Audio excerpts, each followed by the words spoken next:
morning, Osa Toasters. It is my great pleasure to introduce my friend and our president, Debbie Holgarten. Debbie is on her second advanced book, Speaking to Inform, Advanced Communication Series. And she is, this is what she wrote. Today, the average person absorbs more than 20,000 words of information daily from varied sources such as the internet, television, cereal boxes, newspapers, etc. The speaker must be able to relate information to the listeners in such a way that the listeners can make their own mental connections and fill in their own knowledge gaps. Debbie is starting on her second advanced manual, Speaking to Inform. Her first speech in this manual is entitled Chronic Inflammation and Cactus. Her objectives are fivefold: to select new and useful information for presentation, to organize that information for easy understandability and retention, to present the information in such a way that will help motivate you to learn, to use visual aids as a help to remembering the information, and finally to repeat pertinent information so that you can more easily remember the important facts. Here is Debbie to inform and motivate you. Thank you.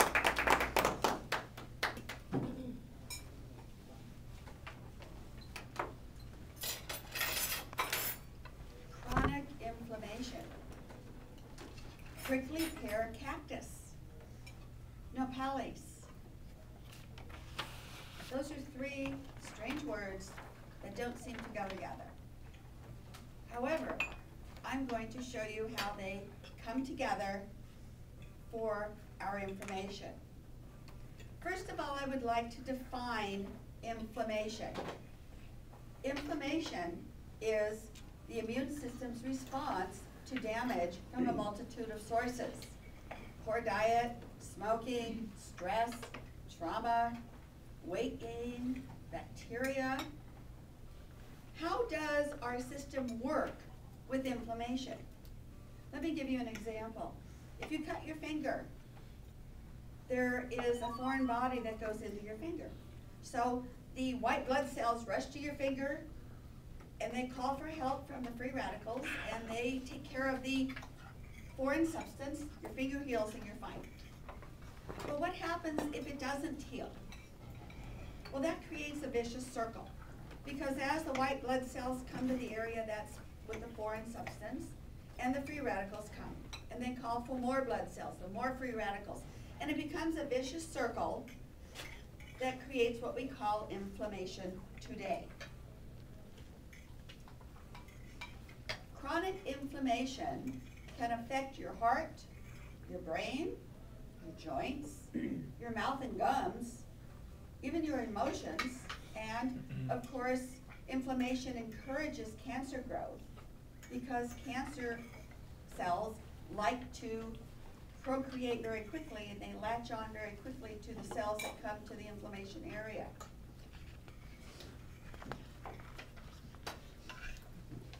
But we may not feel this chronic inflammation within our bodies. That's the problem. We don't necessarily know that it's there. In 2004, Time magazine did a series about inflammation and its destructive effect on the body's health. Since then, scientists have studied links between chronic inflammation and debilitating conditions. Some of those conditions are allergies, high blood pressure, ulcers, irritable bowel syndrome, heart and blood vessel problems, tiredness, and lethargy, just to name a few of them.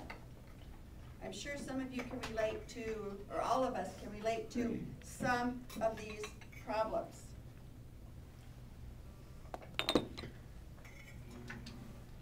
The chronic inflammation can affect all parts of our body. It sounds terrible, but it can. It can affect your cardiovascular system, your pulmonary system, your digestive system, your organs, and actually widespread cell inflammation creates nerve endings that are more sensitive, and that creates fibromyalgia, which is a new syndrome that has been named Actually, it's not a new syndrome, but it's finally been named fibromyalgia. And that can be very, very debilitating. All of these are caused by three things. 1, chronic stress. 2, chronic nutritional deficiencies. And 3, chronic toxin overload. Think about our lives today. We all have stress in one form or another. Standing up here is stressful. Driving in traffic is stressful. We all don't eat properly all the time. Think about your quick meals. Not even the fast food places, but what you grab at home to eat. Also, our food nowadays is grown in soil that does not have the nutrients in it that it had 200 years ago. And also toxin overload. We have toxin all around us. It's in the air we breathe. It's in the water we drink. It's in the foods we eat that have chemicals in them. So all three of these things, stress, nutritional deficiencies, and toxin overload, are affecting our entire bodies. So what can we do about it? Well, there have been lots of scientific studies, but the one that I found most interesting was the prickly pear cactus. That's also called by the Indians nopales. The prickly pear cactus has been used by the Indians for thousands of years to help with their problems. And so we can use that information from the Indians plus scientific studies to make use of this product. Prickly pear cactus is rich in soluble and insoluble fiber, vitamins A, C, K, B6, riboflavin, lots of minerals, magnesium, potassium, iron, copper, manganese, and it's even low carbohydrate, which is excellent for diabetics. So what's in this cactus that is so great? It's something called betalains. Betalains is a potent antioxidant, and scientists have studied it quite a bit. It reduces inflammation, it detoxifies the body, it reduces risk of blood clots. It's a whole bunch of things that it does. Now the betalains, the main sources are the Nepali cactus, Swiss chard, beets, various weeds, and fungi. But the most potent source of betalain is the cactus because it's grown in the harshest conditions.